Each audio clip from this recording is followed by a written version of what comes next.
तेहें दो संविधान दिवस कना। भारत रे संविधान 26 नवंबर 1949 रेको पास ला, जहां 26 जनवरी 1950 खन लागुइना। ओना उइहर रे नोआ उल दारे तेहें कादमा जामशेदपुर रे बो रोहय केआ। उइहर ताहेना अब संविधान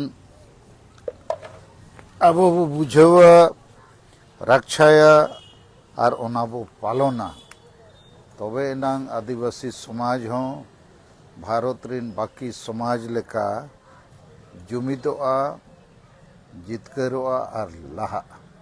जोहार मा ओना को ये बिन बेसई थे प्रेमशिला मा ओना को ये ᱧᱚᱜ में हसा को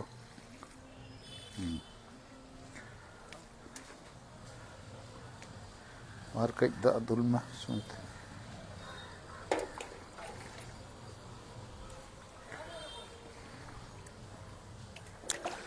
चितान साकाम करे कई थे